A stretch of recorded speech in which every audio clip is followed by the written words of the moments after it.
තෙරවරු අද පියවර සටහන්. පව් කරාම අපාය යනවා කියලා දැනගත්තා නම් කෙනෙක් මේ සසර පැවැත්ම නම් හොඳ එකක් නෙමෙයි කියලා හිතන්න. හොඳ හේතුවක්. නිවන් දකින්න ඕනේ කියලා අදිෂ්ඨාන කරපු කෙනෙකුට හොඳ හේතුවක් ඒක. දුෂ්කර ක්‍රියා කරන එක නතර කරා කියන්නේ අදිෂ්ඨානය අයින් කරා නෙමෙයි. අදිෂ්ඨානය මොකද්ද පාරමිතාවක් විදිහට පුරන්න තියෙන්නේ එතකොට. එකපාරක් හිතුවම හරියට මම බුදු වෙනවා කියලා. ඔකේ පුරන්න දෙයක් නැහැ නේ එතකොට. දෙයක් එකපාරට මම මෙහෙම කරනවා කියලා හිතුවා කියලා. ඒක පරිපූර්ණ අදිෂ්ඨානයක් වෙන්නේ නැහැ.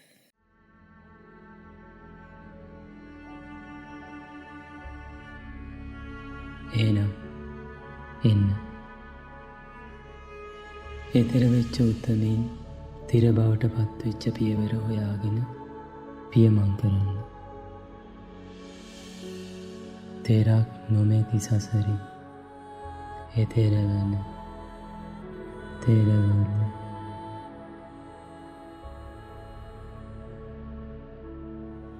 නමෝ නමෝ බුද්ධ දිවා කරාය නමෝ නමෝ ගෝතම චන්දිමාය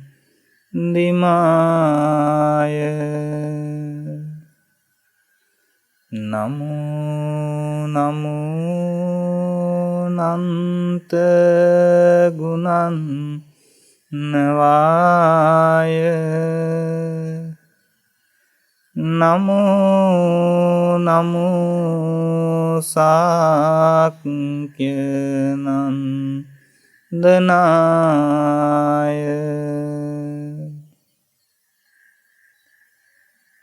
ඒ උතුම් වූ ත්‍රිවිධ රත්නයන් අවසරයි ශ්‍රද්ධා බුද්ධ සම්පන්න කාරුණික පින්වතුනි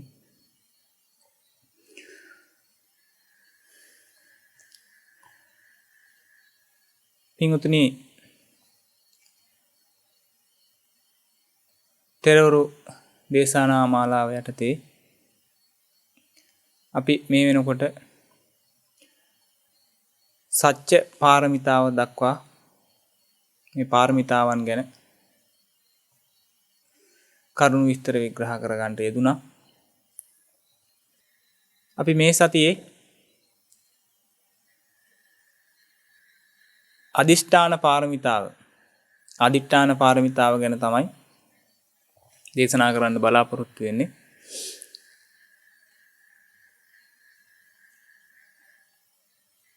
ඔබ නිතර අහලා තියෙන වචනයක් අදිෂ්ඨානය කියලා කියන්නේ.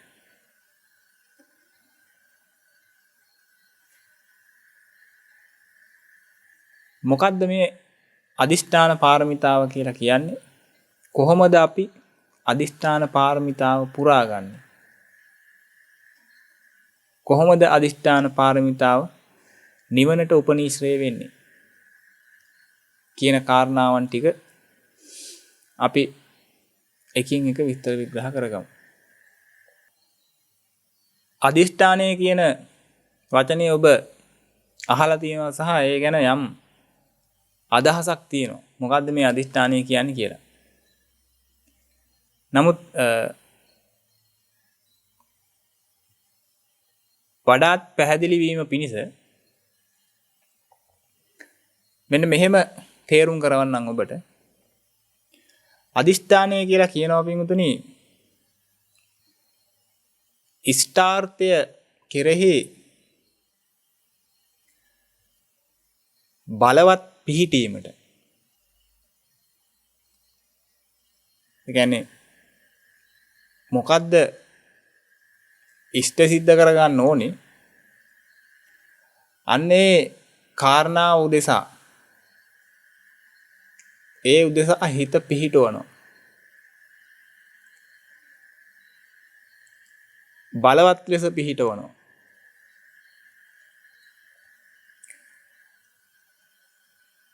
අන්න ඒකට කියනවා අදිෂ්ඨානය කියලා. ඒක යම් චිත්ත ශක්තියක්. අදිෂ්ඨාන ශක්තිය කියලා අපි ඒකට කියනවා.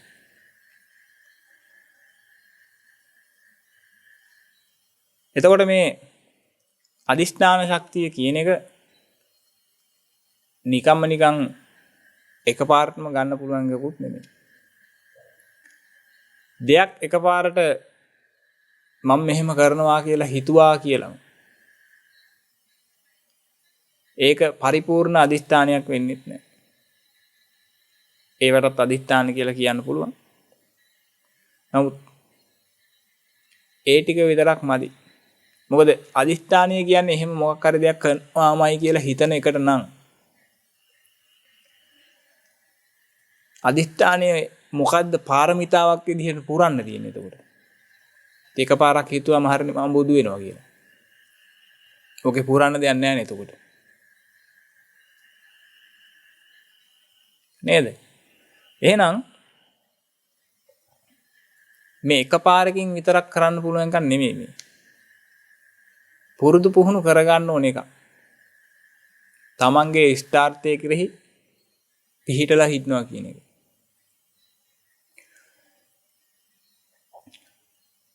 එතකොට ඊළඟ කාරණාව තමයි අදිස්ථාන පාරමිතාව කියන්නේ මොකක්ද? නොඑක ආකාරයේ අදිස්ථාන තියෙනවා. උදාහරණයක් විදිහට ගත්තොත් ඔබගේ ප්‍රායෝගික ජීවිතය තුළ ඔබට මේව ඕන තරම් අත්දැකීම් වශයෙන් ලැබිලා ඇති.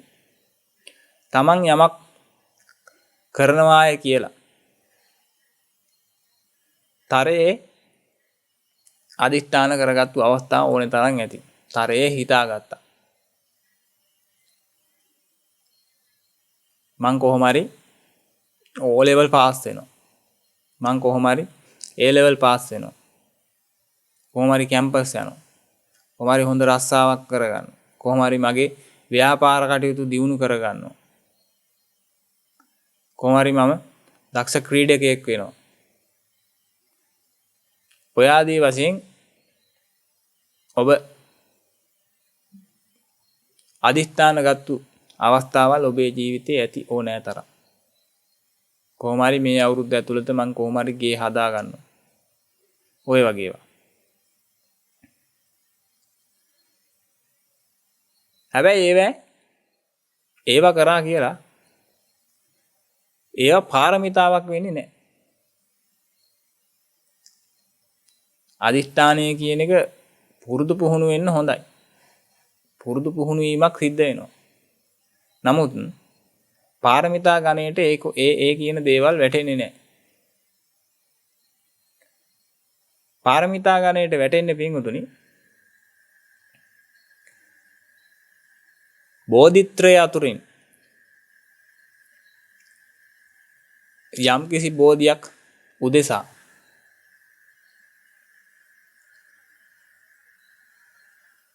අදිස්ථානයෙන් කරුණු කටයුතු කරගෙන යනවා නම් අන්න ඒ අදිස්ථානයෙන් කටයුතු කරන එක බෝධිය උදෙසා. ඒකට කියනවා අදිස්ථාන පාරමිතාව කියලා. ඒ අදිස්ථානය තමයි පාරමිතාවක් වෙන්නේ. එතනින් පරිබාහිර වූ දේවල් පාරමිතාවට වැටෙන්නේ නැහැ.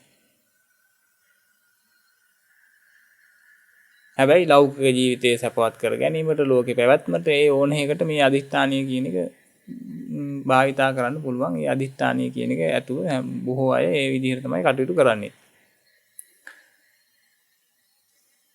ඉතින් තමන්ගේ උමනා එපාකම් ඉෂ්ට සිද්ධ කර ගැනීම පිණිස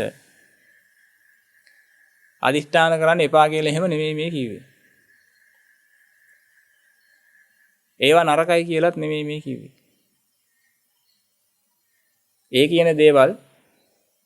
ඒ කියන දේවල් වලින් ඔබට බෝධිය ලැබෙන්නේ නැහැ. බෝධිය සාක්ෂාත් කරගන්න ලැබෙන්නේ නැහැ කියලා විතරයි මේ පැහැදිලි කරන්නේ. බෝධිය සාක්ෂාත් කර ගැනීමට ඒ උදෙසා කරන්න තියෙන දේවල් තමයි අදිස්ථානයෙන් කටයුතු කරන්න ඕනේ.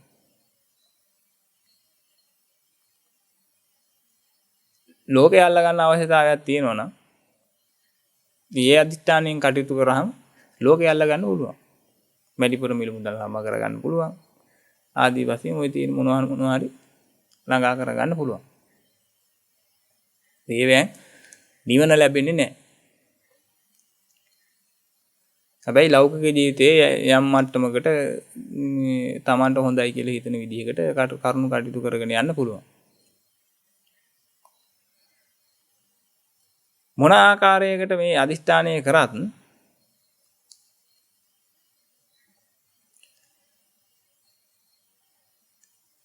එකපාරක් හිතුවා කියලා මේ අදිෂ්ඨානය ඒ විදිහටම පවතින්නේ නැහැ.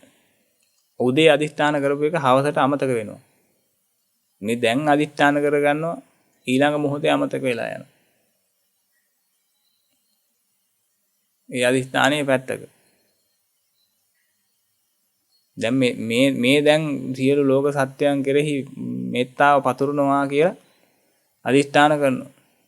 අදිෂ්ඨාන කළා පන්සලෙන් එළියට බහිනකොට සෙරප්පු දෙක නැහැ. සෙරප්පු දෙක හොරු අරන් ගිහිල්ලා කවුරු හරි දාගෙන ගිහිල්ලා. හොරු අරගෙන නෙමෙයි කාට හරි වැරදිලා දාගෙන ගිහිල්ලා හිටන්නේ.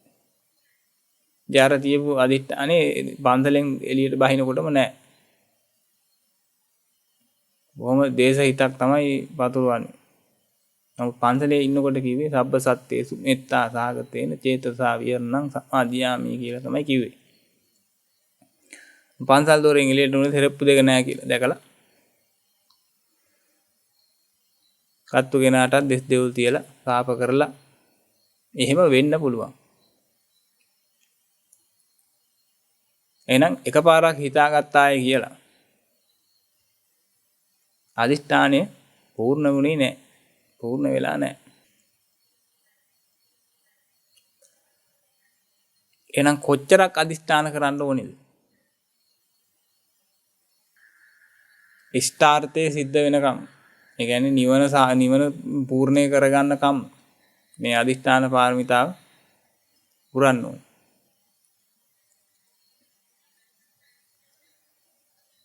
මහා බෝසතාණන් වහන්සේත් එහෙමයි කළේ. මහා බෝසතාණන් වහන්සේ අදිෂ්ඨානෙ ඇතහැරියේ නැහැ.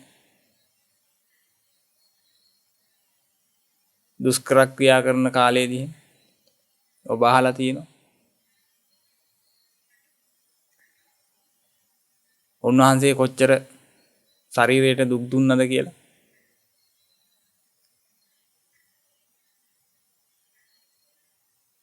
අවුරුදු 6ක් යනකම් අදිෂ්ඨානය අතහැරියේ නැහැ. අදිෂ්ඨාන පාරමිතාව තමයි පිරුවේ. සම්බෝධියටපත් වෙනකම් අදිෂ්ඨානයෙන් යුතුවයි කටයුතු කරේ. බුද්ධ රාජ්‍යයටපත් වෙනවා කියන අදිෂ්ඨානයමයි තිබ්බේ. දැන් දුෂ්කර ක්‍රියා කරන එක නතර කරා කියලා එහෙම අදිෂ්ඨානය විඳුණාද? එහෙම නැහැ. සුජාතාවගේ කිරිබිටු දාණය වළඳලා උන්වහන්සේ නැවතත් අදිෂ්ඨාන කළේ. බුදු වෙලා මිසක් නැගිටින්නේ නැහැ කියලා.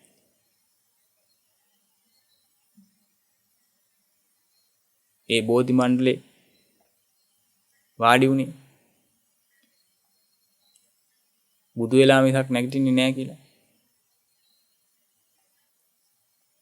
දුෂ්කර ක්‍රියා කරන එක නතර කරා කියන්නේ අදිෂ්ඨානය අයින් කරා නෙමෙයි. අදිෂ්ඨානයෙන් තොර වුණා එහෙම නෙමෙයි. මොකද අදිෂ්ඨාන කරේ දුෂ්කර ක්‍රියා කරනවා කියලා නෙමෙයි. කොහොම හරි සත්‍ය සොයා ගන්නවා කියලා.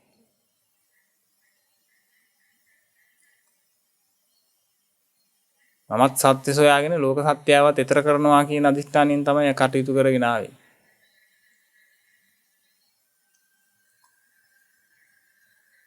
එහෙනම් දුෂ්කර ක්‍රියා කරන එක නතර කරේ ඒ තුල සත්‍ය හොයන්න බැරි නිසා. ඒකෙන් සත්‍ය නොලැබෙන නිසා. එහෙනම් අදිෂ්ඨානයෙන් තමයි හැම අවස්ථාවකම කටයුතු කළේ. එහෙනම් අදිෂ්ඨානය කියන්නේ මොකද්ද කියන එක ඔබ තේරුම් ගන්න ටික ටික. එකපාරක් දෙයක් හිතාගත්ත කියලා ඔක්කොම හරියන්නේ නැහැ. ක්‍රමක්‍රමයෙන්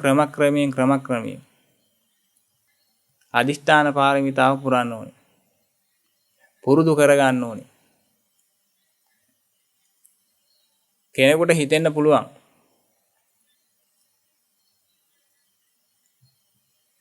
ඕක මොන කජ්ජක්ද? බොහොම පුංචි දෙයක් වුණා. ඕක මොන කජ්ජක්ද අපිට? එහෙම හිතෙන්න පුළුවන්. නමුත් ඒ දේවල් කරන්න ගියාට පස්සේ හරිම අමාරුයි.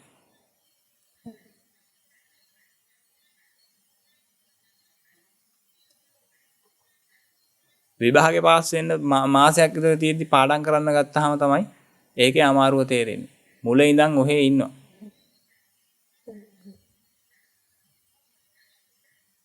අදිෂ්ඨාන කරනවා. පටන් ගන්නකොටම අදිෂ්ඨාන කරනවා. හැබැයි ඊට පස්සේ කාලය තුල කිසිම වෙහසක් මහන්සියක් ගන්න නැහැ. ඒ අදිෂ්ඨානයේ පූර්ණේ වෙන්න දෙන්නේ නැහැ. ඒ අදිෂ්ඨානය පුරුදු කරන්නේ නැහැ. අදත් අදිෂ්ඨාන කරන්න ඕනේ ඒ පුරුදු කරන්නේ නැහැ. හෙටත් අදිෂ්ඨාන කරන්න ඕනේ පුරුදු කරන්නේ නැහැ. කොහොමම ගිහිල්ලා විභාගයට මාසයක් විතර තියෙද්දි තමයි ඔන්න දැන් කලබලයට පුරුදු කරන්න හදන්නේ. ඉතින් එතකොට කල් ගොඩක් ගිහින් වැඩි. ඉතින් එතකොට ඒ මාසේ පටන් ගන්න දවස් දෙකේ පටන් ගන්නකොටම නිදි. නින්දට එරෙහිව අදිෂ්ඨානයෙන් යුතුව කටයුතු කරන එක පුරුදු කරලා නැහැ. එතකොට ඒ දවස් දෙකක් විතර යනකම් නිදි. ඊට පස්සේ තව පැය දෙක තුනක් ඇහැරලා ඉන්නකොට ආයෙ නිදිමත එනකොට ඒකට එරෙහිව අදිෂ්ඨානයෙන් කටයුතු කරලා නැහැ. පුරුදු කරලා නැහැ. ඒක නිසා ආයෙත් නිදියේ ටිකේ. මොහොම ගිහලා යන්තම් ඔය කියන මාසය ඇතුළත යම් ප්‍රමාණයක් විතරක් කරගන්න පුළුවන්. නමුත් සාර්ථක ප්‍රතිඵල ලොකුවට අරගන්න බෑ.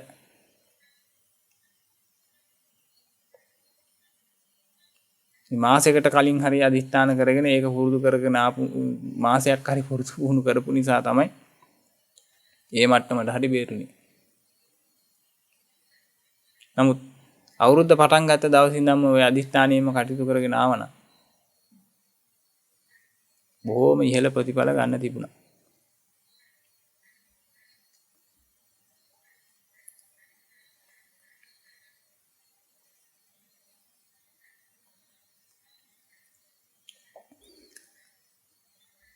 එනම් පින්වතුනි අදිස්ථානය කියන එක ඔන්න ඔයගේ පුරුදු කරන්න ඕන එකක්. අදිස්ථානය නැතුව මේ අදිස්ථානය කියන එක වීරිය කියන එකත් එක්ක බැඳිලා තියෙන එකක්. ඔබට වීරිය පාරමිතාව ගැන අපි දේශනා කරනකොට පැහැදිලි කරලා දුන්නා.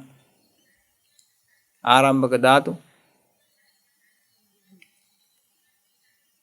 නික්කම ධාතු, පරක්කම ධාතු කියලා.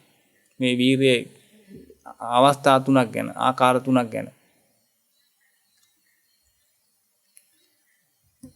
ඔය හැම අවස්ථාවකටම ඒ වීරිය වඩා ගන්න උදව් වෙන කෙනෙක් ඉන්නවා. ඒ තමයි අදිස්ථානය. වීරිය වඩාගෙන කටයුතු කරගෙන යන්න අදිස්ථානය තමයි උදව් වෙන්නේ. අදිස්ථානය සිහිපත් වෙච්ච ගමන්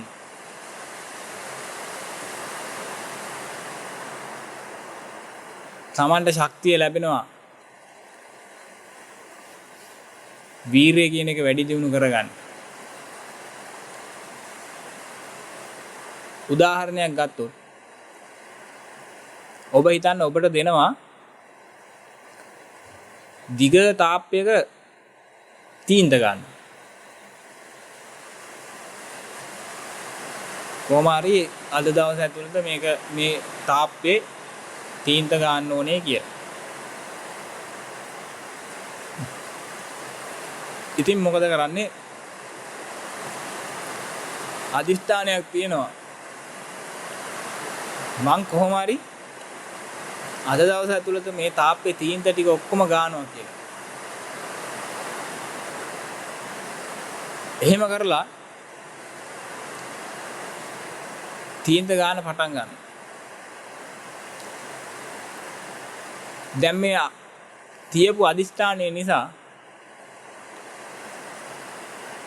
ආරම්භක ධාතු හේවත් වීර්ය අරඹන්න පුළුවන් වුණා. යම් කටයුත්තක් ආරම්භ කිරීමට අවශ්‍ය වීර්ය ලැබුණා මේ අදිෂ්ඨානය. මේ අදිෂ්ඨාන කරපු නිසා. නැත්තම් කියපු ගමන් දැකලා අම්මෝ මේ තාප්පේ ලොකු. මේකේ නම් අද කොහෙද තීන්ත ගන්නද? එක දවසින් නම් බෑ. එහෙම තමයි කියන්නේ. මේකෙන් නම් භාගයක් අpp පුළුවන් වෙයිද දන්නේ නැහැ. ඒ හේතුව අදිෂ්ඨානයක් තිබ්බේ නැති නිසා. එතකොට යන්නේ බෑ.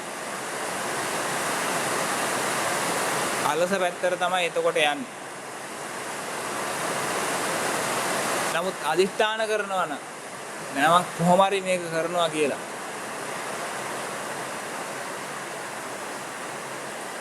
අන්න එතකොට පුළුවන් ඒක ආරම්භ කරන්න. කොහොම ටිකක් ඕක ආරම්භ කරලා දැන් තීන්ත ගන්න පටන් ගත්ත බිත්තියේ.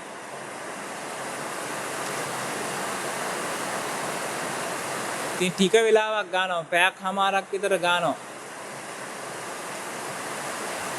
ඉතින් අත් දෙක රිදෙනවා උරිස් දෙක රිදෙනවා හිටගෙන ඉඳලා කකුල් දෙකත් රිදෙනවා. මේ තෙහෙට්ටුයි. ටික වෙලාවක් යනකොට තෙහෙට්ටුයි. එතකොට විවේක ගන්න හිතෙනවා.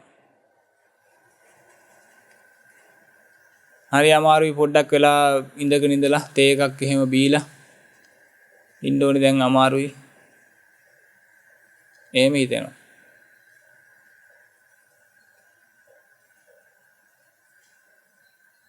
එහෙම හිතෙනකොට අදිෂ්ඨානය පූර්ණය කරගන්නවා කියලා කියන්නේ මේක පුරුදු කරනවා කියලා කියන්නේ නැවත ඒ අදිෂ්ඨානය සිහිපත් කරන්න ඕනේ. අන්න නැවත ඒ අදිෂ්ඨානය සිහි කරා නම් නෑ මම මේක කොහොම හරි කරනවා කියලා නැවත අදිෂ්ඨාන කරා නම් අන්න ඒ විවේක ගන්න එක පැත්තකින් තියලා නැවත තීන්ද ගන්න පටන් ගන්නවා. එහෙනම් මේක එක දිගට කරගෙන යන්න ඕනේ එක.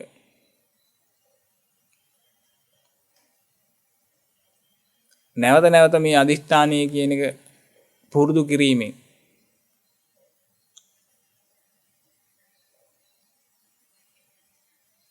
නික්කම ධාතු හේවත් මේ යමක් කරගෙන යන්න එක දිගට කරගෙන යන්න ඕනේ වීර්යය ලැබෙනවා.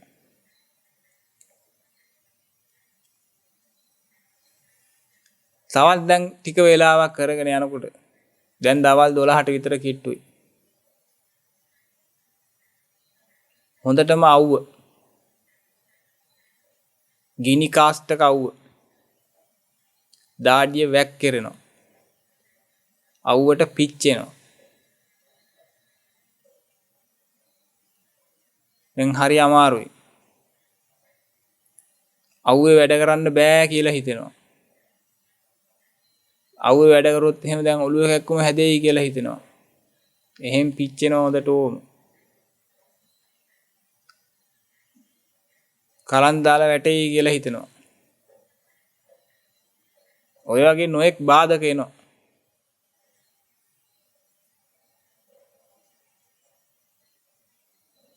ඒ නොඑක් බාධක එන වෙලාවටත් ඒ වැඩේ නතර කරන්නමයි හිතෙන්නේ. නැවත අදිෂ්ඨානය සිහිපත් කරන්න පුළුවන් නම් නැවත අදිෂ්ඨානය අලුත් කරගන්න පුළුවන් නම් අන්න ඒ වෙලාවේදී එහෙම කරාම ඒ වැඩේ අවසානයක් වෙනකම්ම කරන්න අවශ්‍ය ශක්තිය ලැබෙනවා. එහෙනම් දෙයක් කරලා අවසානයක් වෙනකම්ම ඒ බාධක දුරු කරගෙන ඉස්සරහට යන්න අවශ්‍ය පරක්කම ධාතු කියන වීර්ය කොටස නගා ගන්න පුළුවන් අදිෂ්ඨානියම තමයි. එහෙනම් හොඳට කල්පනා කරලා බලන්න ඔබේ ජීවිතය තුළ ඔබ යමක් සාර්ථක කරගෙන තියෙනවා නම් මේ වෙනකොට අන්න ඒව ඔය ක්‍රමවේදයට නෙමෙයිද සාක්ෂාත් කරගත්තේ කියලා. නිවන සාක්ෂාත් කරගන්නවා කියන එකත් ඔය වගේම තමයි. එක පාරටම බෑ. සමහර වෙලාවට දැන් තාප්පේ තීන්ත ගන්න කියලා කිව්වහම අදිෂ්ඨාන තියෙනවා. හැබැයි හිතේ කිසි විශ්වාසයක් නැහැ. කිසි විශ්වාසයක් නැහැ හිතේ. හරි කුකුසකුත් තියෙනවා හිතේ. මේ කිව්වට ඉතින් පුළුවන් වෙයි දන්නේ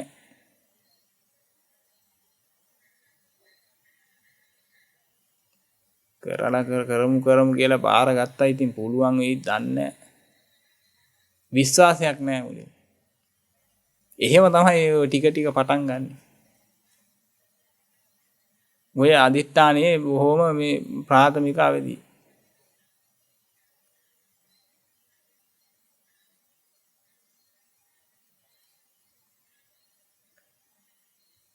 කොහොමද මහ බෝසතාණන් වහන්සේත් එහෙම හිතාගත්තා නම් එහෙම මම බුදු වෙනවා කියලා කිව්වා තමයි හිතාගත්තා තමයි. ඔය කිව්වට ඉතින් පුළුවන් වෙයි දන්නේ කියලා එහෙම හිතුණා නම්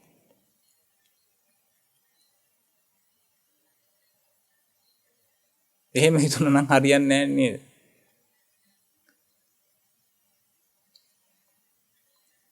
එහෙනම් හොඳට පැහැදිලි වෙනවද ඔබට මේක පුරන්න ඕන එකක්. මේ පාරමිතාව පුරන්න ඕන එකක්, පූර්ණේ කරගන්න ඕන එකක්. ටික ටික පූර්ණේ කරගන්න ඕන එකක්, පුරුදු කරගන්න ඕන එකක් කියන එක. එහෙනම් අද බණ අහලා හෙට නිවන් දකින්නවා කියන එක ලේසියෙන් කරන්න පුළුවන් එකක් නෙමෙයි. මොකද නිවන සාක්ෂාත් කර ගැනීම පිණිස සද්ධර්මයේ ශ්‍රවණය කළා කරන්න ඕනේ වැඩ පිළිවෙලක් තියෙනවා. ප්‍රතිපදාවක් තියෙනවා පූර්ණේ කරගෙන යන්න. ඉතින් මේ කියන කාරණාවන් මේ පාරමිතාවන් කියන ඒවා පුරුදු පුහුණු කරලා නැත්තම්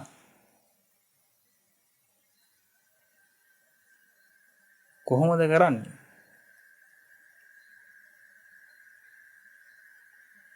කරන්න බැරි වෙනවා. ඒක නිසා මේවා පුරුදු කරන්න සිද්ධ වෙනවා. දැන්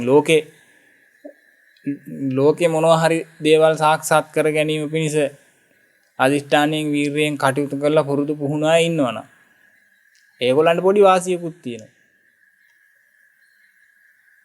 හේතුව එකම ශක්තිය තමයි. හැබැයි යොදවන තැනේ වෙනසක් විතරයි මේ තියෙන්නේ. ලෝකේ අල්ලන්නත් යෙදුවේ ඒ ශක්තියමයි, අදිෂ්ඨාන ශක්තිය. නිවන සාක්ෂාත් කර ගැනීමටත් අවශ්‍ය ඒ ශක්තියමයි, අදිෂ්ඨාන ශක්තිය. ඉෂ්ඨාර්ථය කියන්නේ මොකද්ද කියන එක දාගත්තාම හරියට එන්නේ. නිවනද ලෝකෙද කියලා. ඉතින් ලෝකේ අල්ලීම පිණිස අදිෂ්ඨානයෙන් කරුණු කටයුතු කරපු අයට දැන් අදිෂ්ඨානීය කියන එක පුරුදු වෙලා තියෙනවා. පුරුදු කරලා තියෙනවා. ඒකේ වාසියක් තියෙනවා. මේ පැත්තට හැරුණොත් සාමාන්‍යයෙන් ඒ පැත්තට හැරිච්ච අය මේ පැත්තට හැරෙනවා අඩුයි. මොකද ටිකක් මහන්සියලා දෙයක් ලබා ගත්තාම දැන් ඒකට රහ වැටෙනවා. ඊට පස්සේ තව එකකට උත්සාහ කරනවා ඒකත් ලැබෙනවා, තව එකකට උත්සාහ කරනවා ඒකත් ලැබෙනවා. ඉතින් කෙලවරක් නැහැ, ඔහොම යනවා. මේ පැත්තට හැරුණොත් හොඳයි.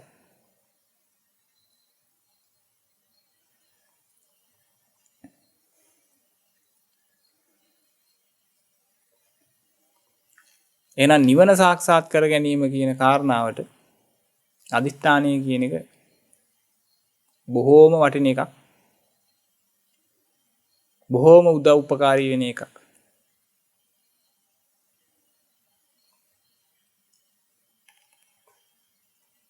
ඔබ මේ ජාතක කතාව අහලා ඇති සමහර විට.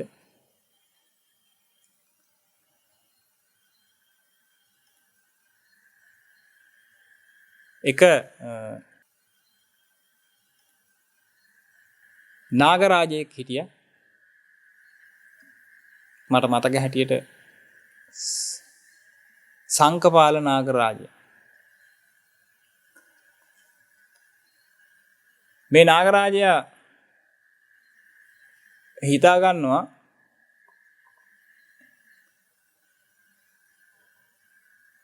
පොය දවසක එයාගේ ශරීරය දන් දෙනවා කියලා. එයා මොකද කරන්නේ? මහා තුඹසෙන් එළියට ඇවිල්ලා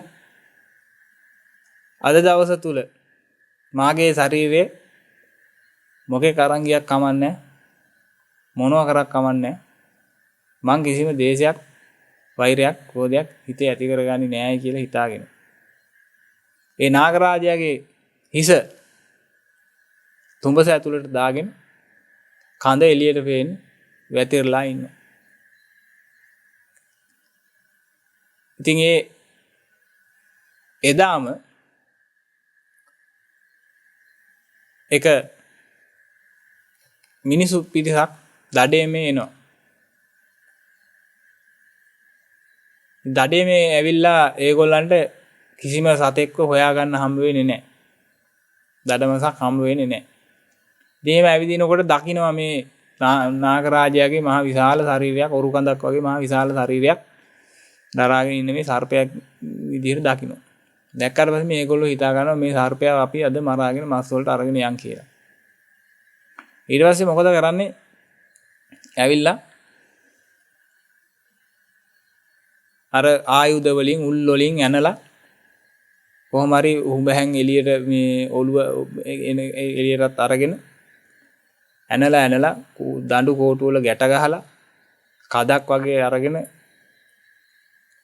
උස්සගෙන යනවා. ඉතින් උස්ස ගන්න අමාරුයි මේ මිනිස්සුන්ට. ඉතින් නාගරාජයා මහ විශාල නිසා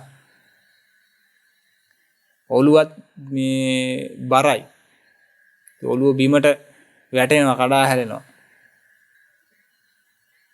යාන්තිමේදී අර නාස් පුඩු දෙක අසෙන් විදලා ඒක අසෙනුත් කඹයක් යවලා ඒකෙනුත් අල්ලලා ගැට ගහනවා. එහෙම තමයි කාර්යය තියාගෙන අරගෙන ගියේ. ඉතින් මේ නාගරාජයා අදිෂ්ඨාන කරන්නේ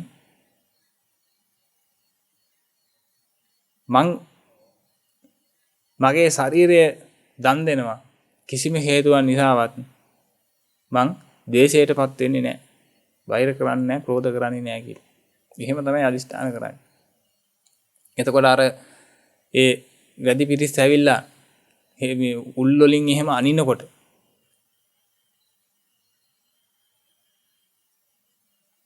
කඹ වලින් හිර වෙන්න, තද වෙන්න, ගැට ගහනකොට ඒ කිසිම අවස්ථාවකදී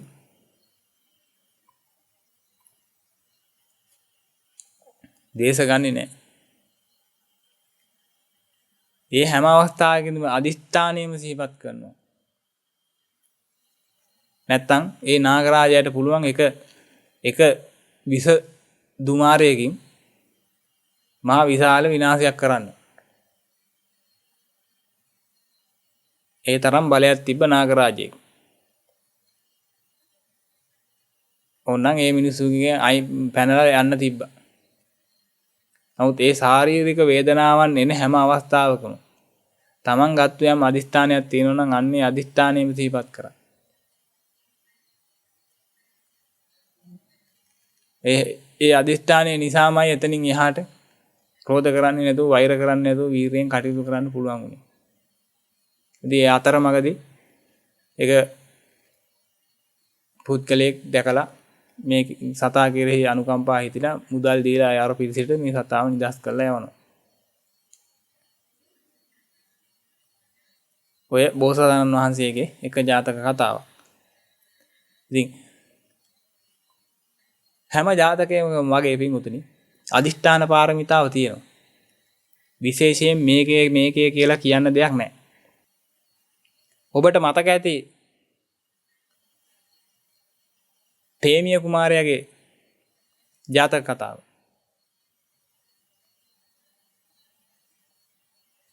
මේ තේමිය කුමාරයාගේ ජාතක කතාවේදී ඒ කුමාරයා අදිෂ්ඨානයක් ගන්නවා. ඒ අදිෂ්ඨානය ගන්නේ ගොළුෙක්,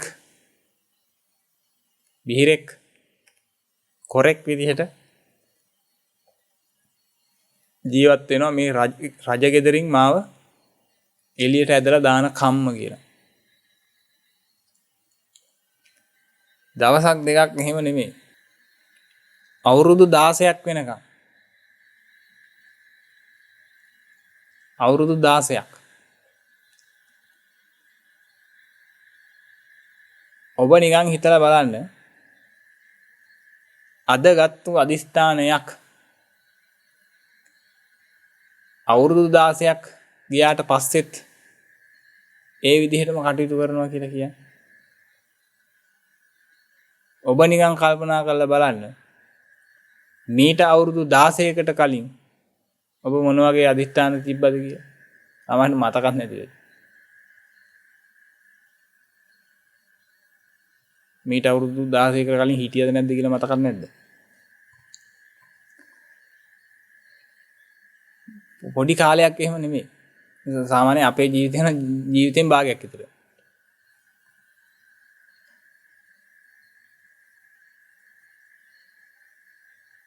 ඒ තාක් කාලයක් යම් අරමුණක් කරා නොසැලී කටයුතු කරනවා කියලා කියන්නේ. එහෙනම් ඒක අනිත් එක මේ කුමාරයාට මාස 2යි ඒ අදිෂ්ඨානය ගන්නකොට. වයස මාස 2යි. එදා ඉඳන් එදා පළවෙනි ගත්තු අදිෂ්ඨානය ගත්තු දවසේ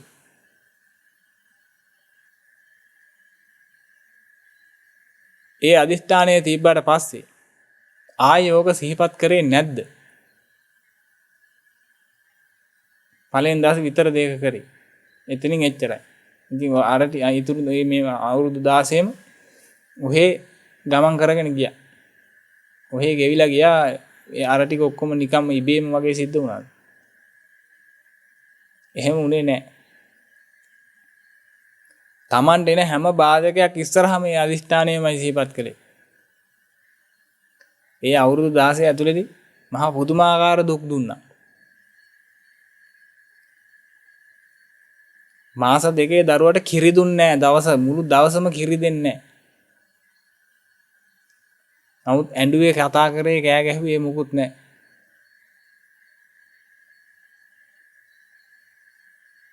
ඒ වේදනාවන් එනකොට අදිෂ්ඨානයමයි සිහිපත් කළේ.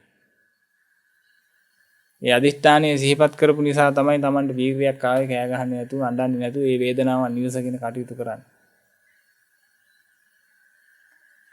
අවුරුද්දක් යනකම් ওই විදිහට කිරි නොදී ඉඳලා ටෙස්ට් කරනවා. මැරෙන්න දෙන්නේ නැහැ. දවසක් කිරි දෙන්නේ.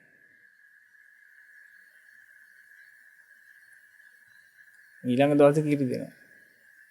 ආයෙ දවසක් ටෙස්ට් කරලා බලනවා ආයෙ කිරි දෙන්නේ නැහැ. ඔහොම කරනවා. අවුරුද්දක් යනකම් ඔහොම කරනවා.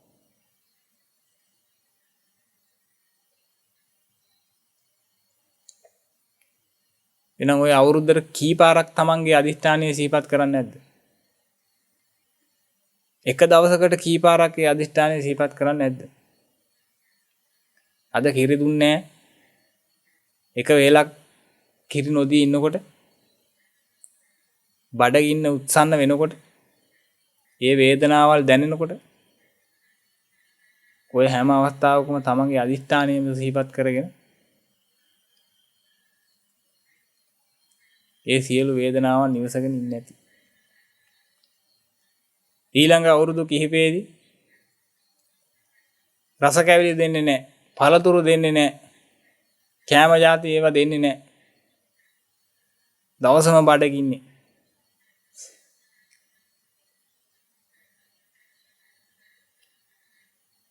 ඒ හැම අවස්ථාවකම සිහිපත් කරන්නේ නැති. තමන්ගේ අදිෂ්ඨානය. කොහොම හරි මේ රජ ගෙදරින් එළියට බහිනවා කියලා. ඔය විදිහට අවුරුදු 3-4ක් ඒ සියලු වේදනාවන් නිවසනවා. ඒ හැම අවස්ථාවකදීම අදිෂ්ඨානයම සිහිපත් කරනවා. ඒ වගේම තමයි. එතනින් පස්සෙත් නිකන් ඉන්නේ නැහැ. තව නොඑක් දේ කරනවා. අවුරුදු 5ක් විතර ගියාට පස්සේ කල්පනා කරනවා රජගෙදර පිරිස අවුරුදු 5ක් විතර වයස ළමයි ගින්දරට බයයි. එයිනම් මොකද කරන්නේ? පොල් අතු ආර එහෙම අතු වලින් හැවිල්ලපු මේ වහලයක් එහෙම හදපු එක කාමරයක් ඇතුළට දානවා. ශාලාවක් ඇතුළට දානවා. අනිත් සියලු ළමයි එක්ක දාන්නේ. ඒ ළමයින්ට එහෙම අදිෂ්ඨානයක් නැහැ.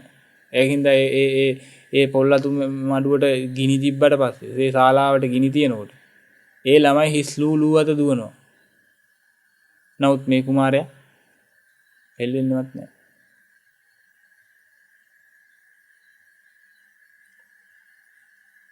අතපයක්වත් හොල්ලන්නේ නැහැ. හතර වටෙන්ම ගිනි පත්තුවේගෙන එනකොට මොකක් සිහිපත් කරන්නේ නැද්ද? තමන්ගේ අදිෂ්ඨානයම තමයි සිහිපත් කරගෙන ආවේ. එහෙනම් අදිෂ්ඨානය කියලා කියන්නේ නිතර සිහිපත් කරන්න ඕන එකක්. ඒ සිහිපත් කිරීම තුල තමයි ඒ අදිෂ්ඨානයේ ඒ අදිෂ්ඨාන ශක්තිය තව වැඩි වෙන්නේ. නිතර ඒ පුරුදු කරන්න ඒ ඉෂ්ටාර්ථය කෙරෙහි තියෙන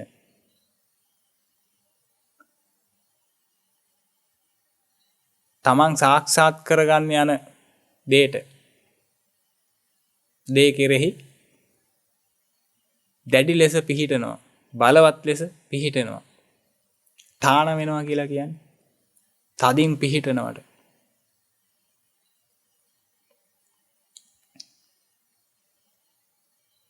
ඒක එක දවසක් කරු පමණින් සිද්ධ වෙන එකක් නෙමෙයි. එහෙනම් තේමීය කුමාරයාගේ ජාතක කතාවේදී තේමීය කුමාරයා ඔය මුළු අවුරුදු 16 තුලම තමන් විඳපු සියලු දුක් කරදර ඉවසා දරාගෙන වීරයෙන් කටයුතු කරන්න පුළුවන් උනේ මේ කියන අදිෂ්ඨානය නිසාමයි. විසදල ගලවපු සර්පය ඒවල බැලුවා. කඩු අරගත්ත පුරුෂයෝ ඒව මරන්න කියලා හොයනවා. හොඳට দমনය කරපො ඇත්තුන් ඒව කුලප්පු වේශයක් අරගෙන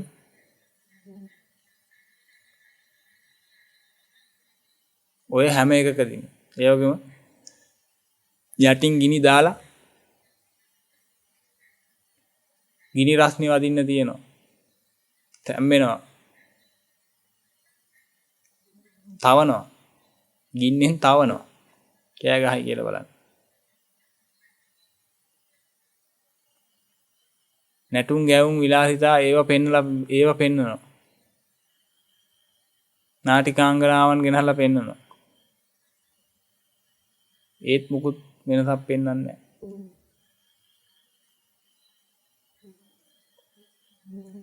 ඊළඟට නාවන්නේ නැහැ.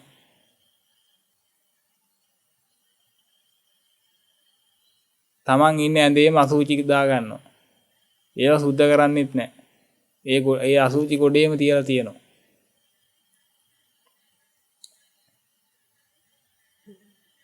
ඔය හැම අවස්ථාවකදීම අදිෂ්ඨානයම තමයි සිහිපත් කළේ.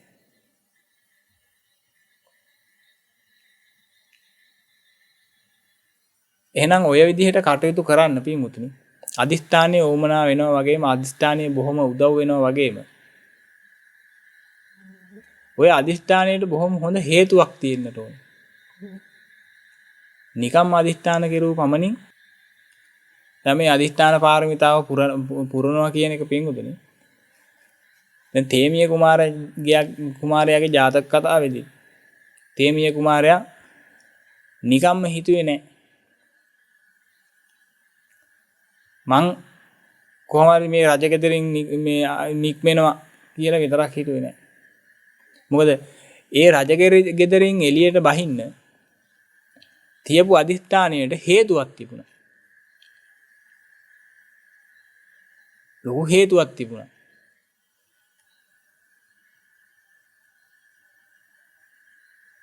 අන්නේ හේතුව සිහිපත් කරා.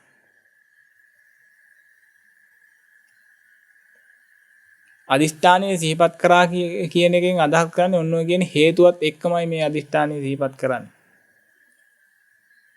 ඇත්තරම වෙන්න ඕනේ. අදිෂ්ඨානයේ සිහිපත් කරා කියලා කියන්නේ ඒ අදිෂ්ඨානයේ තියන්නේ හේතු ටිකත් ඒ වෙලාවේ සිහිපත් වෙලා එන්න ඕනේ.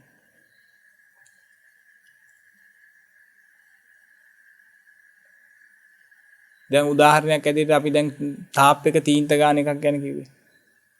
හිතන්නකෝ ඔය වැඩේ බාර දුන්නේ දුප්පත් මිනිස්සෙකුට කියලා. එයාගේ අම්මට ගොඩාක් සනීප නැති වෙලා කියලා හිතන්නකෝ. එයාට සල්ලි දෙන්නේ අද දවස් ඇතුළත මේක ගෑවොත් විතරයි. අද දවසේ ගාලේ ඉවර කරන්න බැරුණොත් එහෙම රුපියලක්වත් දෙන්නේ නැහැ. එහෙනම් අද දවස් ඇතුළත කොහොම හරි අම්මට බෙහෙත් ටික දෙන්නත් ඕනේ. බෙහෙත් දෙන්න නම් සල්ලි හම්බ කරගන්න ඕනේ. සල්ලි හම්බ වෙන්නේ මේ තීන්ත ගෑවොත් විතරයි. තාප්පේ අද දවස් ඇතුළත ඉවර කරොත් විතරයි. එහෙනම් ඔය අදිෂ්ඨානයේ තියන්න හොඳ හේතුවක් තිබුණා. ඇයි අම්මගේ ජීවිතේ බේර ගන්න ඕනේ. අම්මගේ ජීවිතේ බේර ගන්න වෙන්නේ මම මේක කරොත් විතරයි. අන්න එහෙම අදිෂ්ඨානයේ හොඳ හේතුවක් තියෙන්න ඕනේ. එහෙනම් ඔබට නිවන සාක්ෂාත් කර ගැනීම පිණිස හොඳ හේතුවක් තියෙනවා.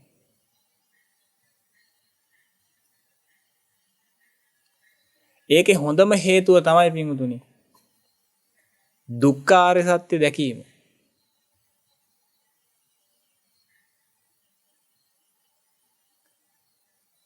නමුත් දුක්ඛාරය සත්‍ය දකින්න කියන එකට බොහෝ පිං තියෙන්නට ඕනේ. ඒ කියන්නේ සෝතාපන්න ඵලය සාක්ෂාත් කර ගන්නවා කියන්නේ. සෝතාපන්න වෙනවා කියන කෙනෙක්.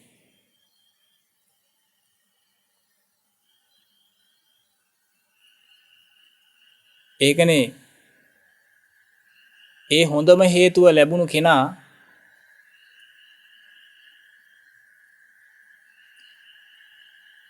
නියත වූ සම්බෝධි පරායනයි කියලා කියන්නේ. ඒකාන්ත වශයෙන් බෝධිය කරා යනවා කියලා කියන්නේ ඒකයි. මොකද නිවන සාක්ෂාත් කර ගන්නවා කියන අදිස්ථානයේට හොඳම හේතුව ලැබෙන්නේ එතන. සසර දුක දැක්කා. දුක්ඛාරය සත්‍ය දැක්කා.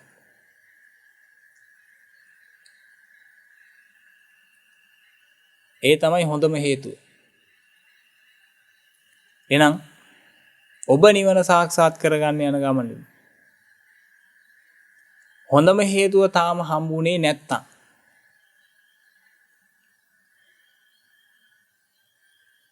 එතනින් මෙහාට ඊට කිට්ටු වෙන සියලු හේතු ටික එකතු කරගන්න. අර තීන්ත ගාන මිනිස්සයාට හිතන්නකෝ ඒ අම්මා සනීප වෙච්ච නැති මිනිස්සයා විතරක් නෙමෙයි. තවත් මිනිස්සෙක් ඉන්නවා. ඒ මිනිස්සයාට මුදල් ඕනේ. ඒ මිනිස්සයාට මුදල් ඕනේ මොකටද? ඒ මිනිස්සයාට සපත්තු දෙකක් ගන්න ඕනේ. හේතුව තමයි පරණ සපත්තු දෙක පොඩ්ඩක් දූවිලි ගෑවිලා. මඩ ගෑවිලා පොඩ්ඩක්. එක තැන පොඩ්ඩක් හීරිලා.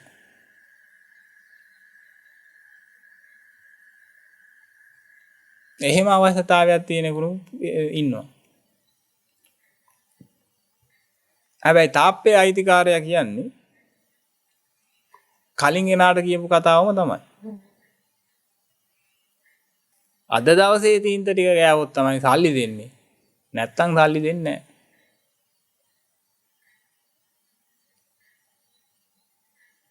කලින් කෙනාට හොඳ හේතුවක් තිබුණා. අම්මගේ පණ බේර ගන්න ඕනේ, අම්මගේ ජීවිතේ බේර ගන්න තියෙනවා. දෙවෙනි කෙනාට තියෙන හේතුව තමයි කලින් සපත් දෙක චුට්ටක් හීරිලා අලුතෙන් සපත් දෙකක් අරගන්න ඕනේ. ඔබ කල්පනා කරලා බලන්න ඔය හේතු දෙකේ වෙනස කොච්චරක්ද කියලා. හොඳ හේතුව ඒ කියන වැඩේ කරගෙන යන්න ගන්න ඕනේ අදිෂ්ඨානීය බලවත් අදිෂ්ඨානයක් අරගෙන කටයුතු කරන්න අවශ්‍ය හොඳම හේතුව මොකක්ද කියලා. එහෙනම් අදිෂ්ඨානයක් තියන්න හොඳ හේතුවක් තියෙන්න ඕනේ. අදිෂ්ඨානය තියන්න හොඳම හේතුව තමයි නිවන දකින්නවා නම්, නිවන සාක්ෂාත් කරනවා, එහෙම නැත්නම් බෝධිය සාක්ෂාත් කරනවා කියන තැනට යනවා නම් දුක්ඛාරය සත්‍ය දකින්න එක. නමුත් ඒක එකපාරටම කරන්න පුළුවන් එකක් නොවන නිසා එතනින් මෙහාට තියෙන සියලු හේතුන් ඔබ එකතු කරගන්න. ඔබ නිතර සද්ධර්මයේ ශ්‍රවණය කරන කෙනෙක් නම්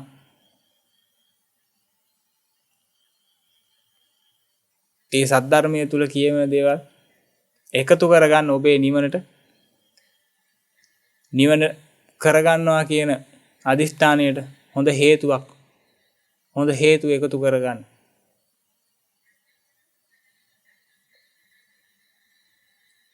එතකොට ඔබේ අදිෂ්ඨානයේ සිහිපත් කරනකොට ඒ අදිෂ්ඨානයේ පණ ගන්නවනකොට මේ හේතු සියල්ල සිහිපත් කරන්න.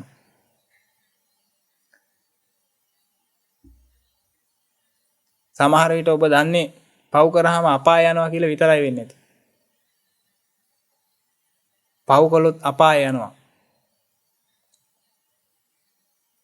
ඔය කොටස විතරයි වෙන්නේ නැති දකින්න නැති. ඒත් කමක් නැහැ. ඒක හොඳ හේතුවක්. මොකද තේමිය කුමාරයාත් අර වගේ මහා වීරකමක් කළේ අපාය යන එක දැකලා තමයි. මොකද ජාති ස්මරණ ඥානය පහළ වුණා. මීට කලින් අත්භවයකදී ඔය රජකම කරන්න ගිහිල්ලා අවුරුදු 20ක් රජකම කරලා අවුරුදු 80000ක් ඔසුපත් නරකයක දුක් විඳින්න සිද්ධ වුණා. මහා ගිනි කණ්ඩ වුණා. එහෙනම් පව් කරාම රජෙක් වුණත් කම කරන්න දෙයක් නැහැ. රජකම වෙලා හරි කමක් නැහැ. පව් කරා නම් මහා ගිනි කඳ කරගහ ගන්න වෙනවා. මහා ගිනි ගොඩකට වැටෙනවා කියලා දැකලා. ඒක නිසා තමයි ආයිනම් රජකම් එපා කියලා රජගෙදරින් දොට්ට බහින්න අර අදිෂ්ඨානෙ තිබ්බේ. ඒ හේතුවම තමයි නිතර සිහිපත් කළේ. අර හැමදැනම වටේටම ගිනි තියෙනකොට මේ ගින්නට පිච්චිලා මැරුණක් කවන්නේ නැහැ. මේක ගින්නක් අය අපායේ ගින්නේ හැටියට. ආයිනම් රජකම් එපා මැරුණක් කවන්නේ නැහැ කියලා හිතාගෙන ඉන්නව හද නැතුව. අර අදිෂ්ඨානයෙන් ඉන්න. මොකද ඒ අදිෂ්ඨානයට හොඳ හේතුවක් තිබුණා. එහෙනම් පව් කරාම අපාය යනවා කියලා දැනගත්තා නම් කෙනෙක්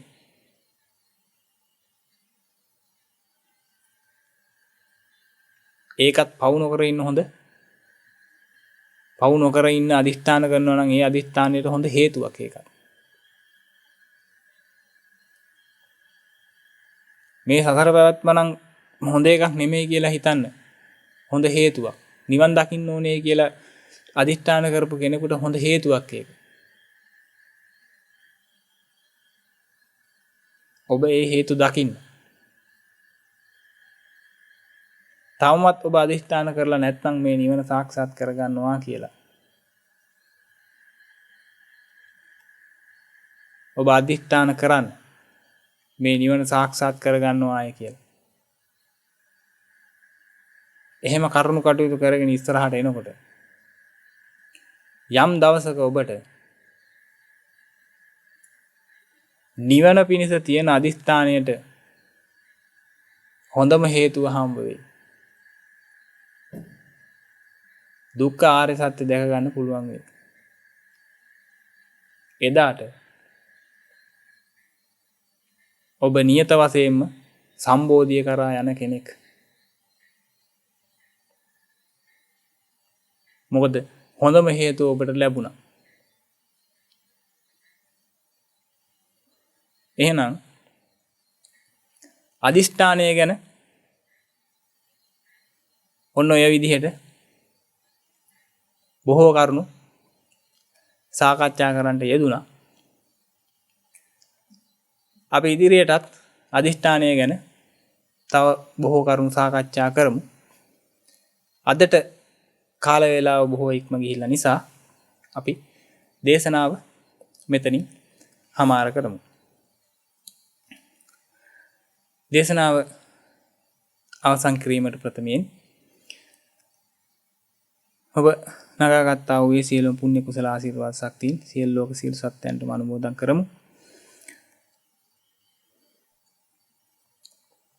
හොඳයි එහෙනම් පින්වතුනි බොහෝ වේලාවක් සද්ධර්මයේ දේශනා කරන්නට ඉදලා සද්ධර්මයේ ශ්‍රවණය කරලා සද්ධර්මයේ සාකච්ඡා කරලා සද්ධර්මයේ මානසිකාර කරලා නගාගත්තා වූ සියලු පුණ්‍ය කුසල ආශිර්වාද ශක්තියින් සියලු ලෝක සියලු සත්ත්වයන්ටම අනුමෝදන් කරමු.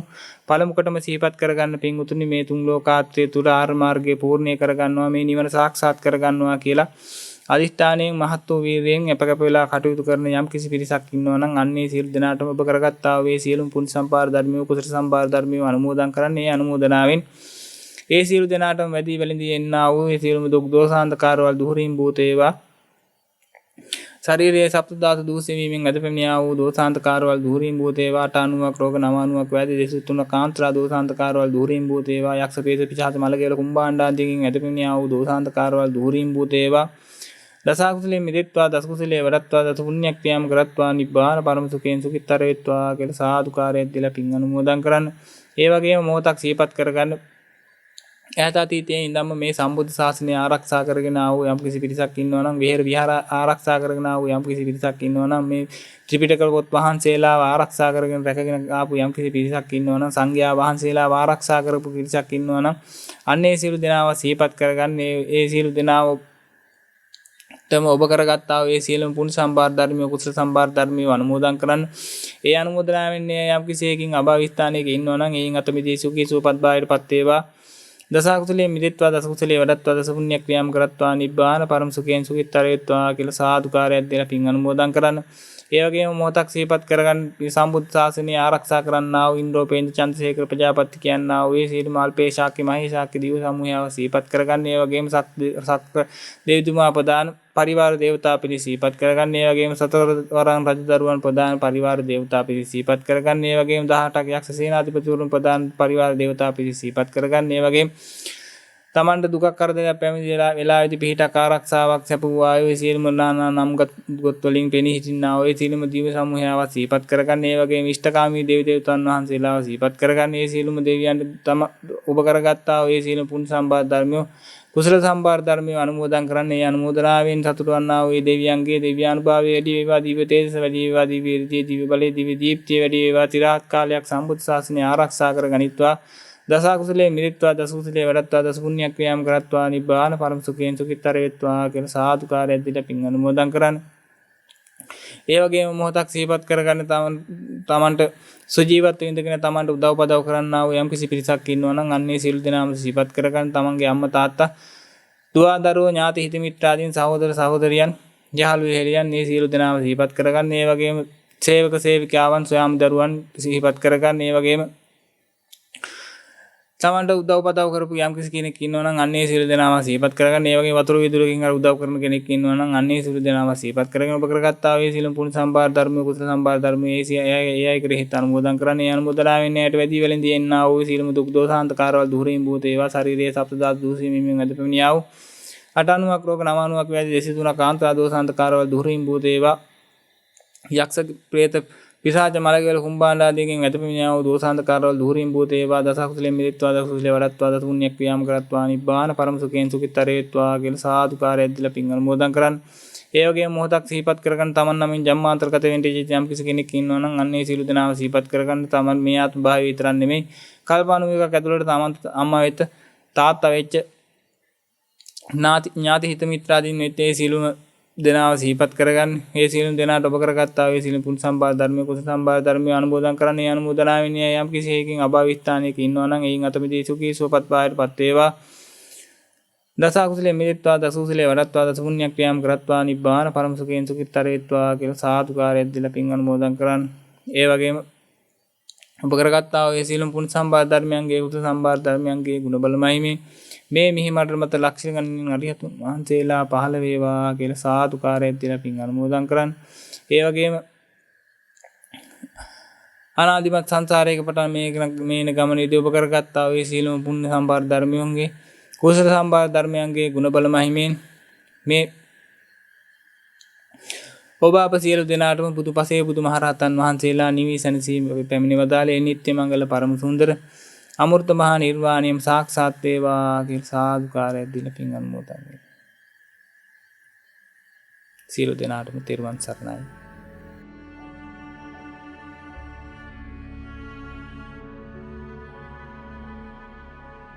තිරභාවයට පියමන් කරන ගමනේ තවත් පියවරක් සමගින් හමුවමු ලබන සතියේත්. තෙරක් නොමැති සසරි එතෙරවන තෙරවන